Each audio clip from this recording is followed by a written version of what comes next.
Hey guys, Scott from Aristocob.com here. And Seth from the deep heart of the rainforest.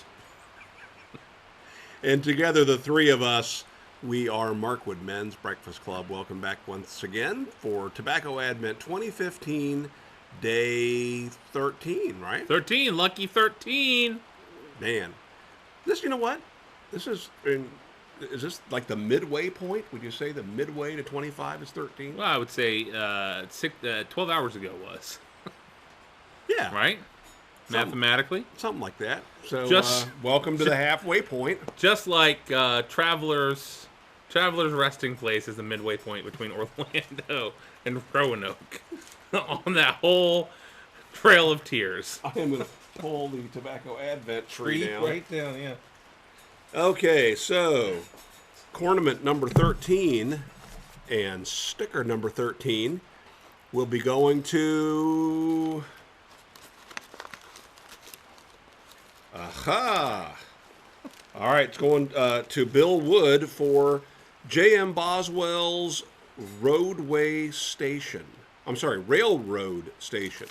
Roadway? Choo-choo. Railroad Station. You know where there's a great railroad station? In Roanoke. It's a great place to visit if your train is passing right on through. Wouldn't recommend stopping there. Do we know anything about railway station Nope. from Boswell's? Not a thing. And it's in English. Is it a tobacco? Oh, and Boyd's already getting ahead of me. Yeah, picking out. I am. I'm tired. I have seen what's going on. You're picking poorly, so I'm taking over. And guess what happened? We get a good question. Oh, do we? We do. All right. What is the best Christmas gift you have ever given someone else? Veto. No. All right. No, I have no idea. You have to go because I have to think about it.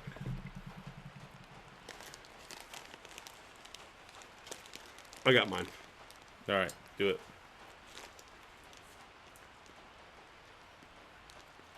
I think because my memory is limited to recent times, I have to say that the workbench / sand table filled with kinetic sand has gotten more hours of play, and I would dare say enjoyment, from my grandkids than anything else I believe I've ever given anybody.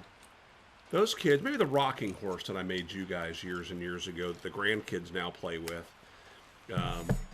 but I think that that's it. So I'm going to throw that out there for now, and I'll think about it. But that was last Christmas. I built a workbench that has a couple vices, and in the center of the workbench lifts out and reveals what is basically a tool trough like you find in the back of many European workbenches. But in that, we filled it with kinetic sand, and the kids love to play in this thing. So that would be my quick reaction. Have you played with kinetic sand yet? If you haven't, Me? Them. no, them. If you haven't, you should get some and play with it. It's amazing. I highly recommend getting a brick of it and putting it in a mason jar. You can close it up. I like to keep one at my desk at work. It's a great thing to play with when you're distressed or bored, when you're on a break, if you don't want to take a smoke break. Kinetic sand is like 98% sand and 2% silly putty, or 2% like silicone. Silicone. Yeah, silicone glue. And so it behaves mostly like sand. You can pick it up and it'll run through your fingers, but the second you compact it, it holds that shape. So you can... BG made a ball of it the other day. Yeah. He made a ball that was about the size of a shooter marble, and was bouncing it inside the sand tray on the workbench. And he was bouncing and bouncing and bouncing that thing, and then he goes crumble. Crazy stuff. It's you can get a small brick with a really nice executive bamboo wooden thing from Brookstone for like $60, or you can go on the internet and buy 80 pounds of it for $60. There's not much to it. It does make a nice little like Zen garden thing, but like I said, mason jar works great. It keeps it from getting gunk in it. Just like anything, just like silly putty, it can get messed up.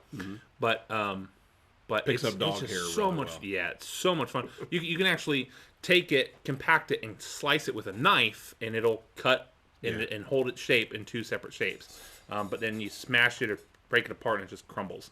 It's cool stuff. It's a great do-nothing desk thing, and you won't get crumbly sand all over the place. You can just pick Right. up a wad of it, pick it up just like Play-Doh. Play-Doh, but it doesn't leave any stains. It's not wet at all. You can leave it on something like a piece of paper, and it doesn't transfer anything. It's cool stuff. I agree with you on that.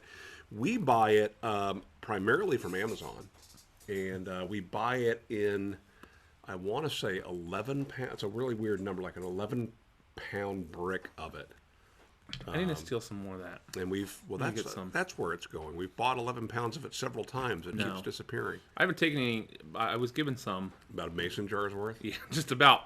Warning about the mason jar. If you leave it in there, it'll compact down, and it can be a pain to get it out because it becomes solid in there.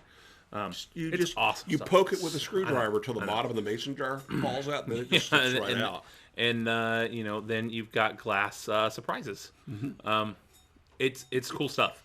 And again, something that Brookstone sells for executives, great to keep at your desk.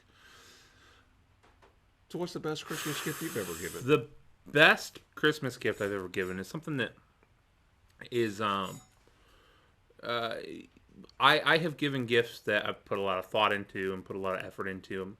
I can be a relatively good gift giver if I put in the time and the effort, but I think the best gift was to my wife 6 years ago.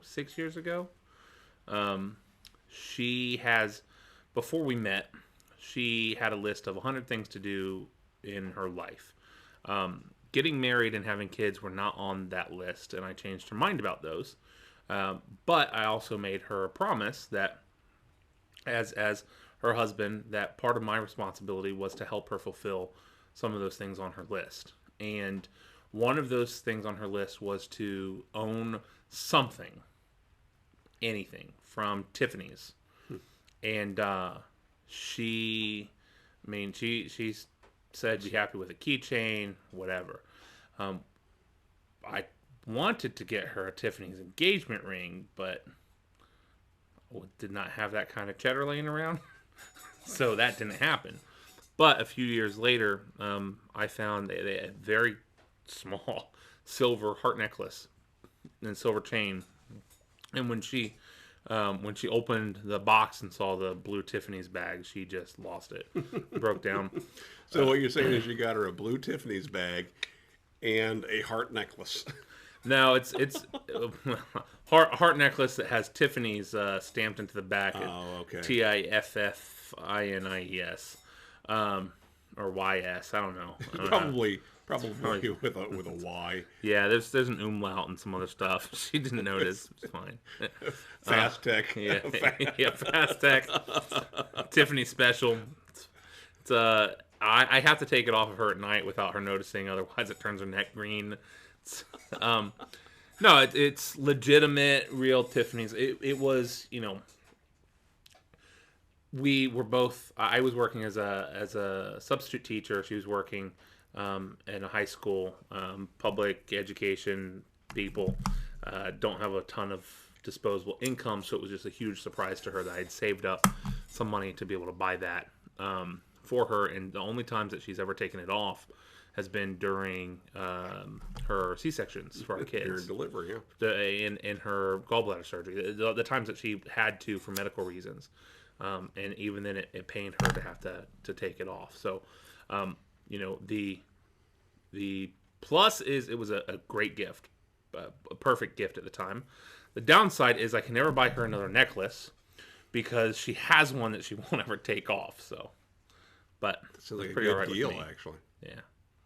All right, so how about you? What is the best gift you have ever given? Christmas gift. Join us again tomorrow for Tobacco Advent 2015, Day 14. Thanks, Bye, guys. Make it a great day.